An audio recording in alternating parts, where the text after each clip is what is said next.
Good morning, everyone. For Telesur, I'm Cody Weddle in Caracas, Venezuela. Tens of thousands of protesters flooded Mexico City's main square Thursday, denouncing President Enrique Peña Nieto's handling of the case of the 43 missing Ayotzinapa students. The parents of the disappeared students organized the rally. During the largely peaceful protests, isolated clashes with the police did break out. Hundreds of riot police sprayed water and fired tear gas at the crowd, which responded with rocks and other objects. Police arrested at least 31 people. Masked persons appeared at the rally, and protesters yelled at them, demanding they reveal their faces. At least 5 people were injured. Officials estimate that over 30,000 people participated in the march, but they typically are known to manipulate those numbers. Thousands of people in various countries across the globe participated in marches and demonstrations in solidarity with the missing students. Student groups, activists, and social movements carried out widespread acts of support for the families of the disappeared students. They demanded that the government of Enrique Peña Nieto find them alive. Protesters took to the streets in at least 30 cities all around the world. Hombres y mujeres. An agreement was reached for the release. We go to Colombia, where after an agreement was reached for the release of General Rubén Darío Alzate and 4 others, guerrilla leaders warned the government that this would be delayed unless a massive military operation underway was not immediately called off. President Juan Manuel Santos expressed optimism that the FARC will soon release the general. So they can finish this process as quickly as possible. Nicaraguan authorities have announced that engineers will start building a $50 billion canal next month that will rival the Panama Canal. The project has drawn opposition from local environmentalists. The construction of the canal would pass through Lake Nicaragua, which is the largest in Central America. The government maintains that the project will generate wealth and much-needed sources of employment. But opponents of the plan say they are concerned about the canal's effect on Lake Nicaragua because it is a crucial fresh water source for the country. That's all for today. My final word. UNASUR's General Secretary Ernesto Samper is in Bolivia for talks with Bolivian officials and foreign dignitaries from the regional bloc member countries. For what they will discuss, here's our correspondent David Doherty.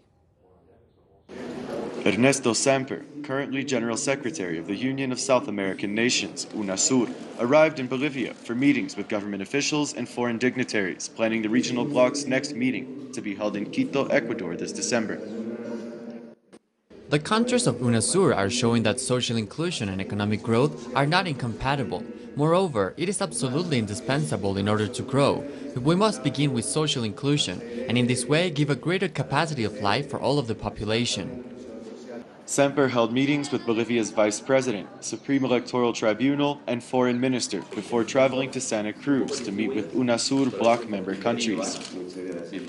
His visit to Bolivia follows visits to Brazil, Paraguay, and Argentina. Reporting from La Paz, David Doherty, Telesur.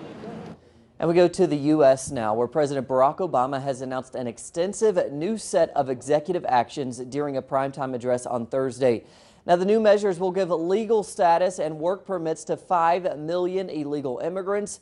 The plan is expected to curtail deportations, which are currently on the rise, but it stops short of offering amnesty. The following deal.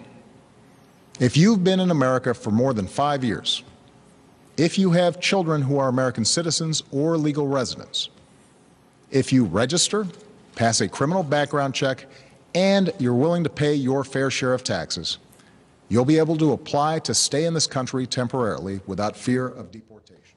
President Obama's announcement was met with sharp criticism from Republicans, including Speaker of the House John Boehner. He charges the president with overstepping his constitutional power. Instead of working together to fix our broken immigration system, the president says he's acting on his own. That's just not how our democracy works. The president had said before that he's not king and he's not an emperor, but he's sure acting like one. And he's doing it at a time when the American people want nothing more than for us to work. To Ferguson, Missouri now in the United States. That's where tensions are on the rise as people anxiously await a grand jury decision in the case of a white officer who shot dead unarmed black teenager Michael Brown in August. The ruling has been expected since mid-November and has now been postponed until the end of the month. In the meantime, officers in helmets and shields were deployed after a commander told protesters not to block traffic. Brief scuffles broke out and at least 7 people have been arrested so far. Police are concerned that demonstrations will increase following the detentions. The tensions between Washington and Moscow continue to increase, mainly due to the Ukraine crisis. The U.S. and its allies have repeatedly accused Russia of sending weapons to beef up the separatist rebels in eastern Ukraine. Moscow has denied the allegations, saying there is no evidence to support the accusations. A top U.S. official suggests that Washington should consider providing weapons to Kiev. The Russian Foreign Ministry quickly responded by warning the U.S. against sending military aid to Ukraine, saying it would violate the Minsk agreement signed in early September.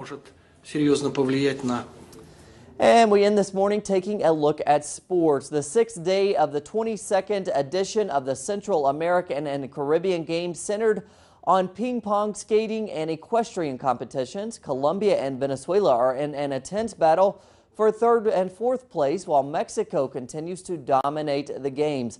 Cuba has held 2nd place since the beginning. Mexico has accumulated 44 gold medals, 34 silver and 41 bronze, totaling 119. Cuba has 33 gold medals, 20 silver, 22 bronze, for a total of 75. Venezuela follows those with 25 gold medals, 26 silver and 34 bronze. They now have 85 medals, and the Colombians have won 24 gold, 30 silver and 32 bronze. The Colombians have accumulated 86 medals. Plenty more on those stories and others at our website, telesurtv.net/English. For Telesur English, I'm Cody Weddle. Have a great Friday and have a great weekend.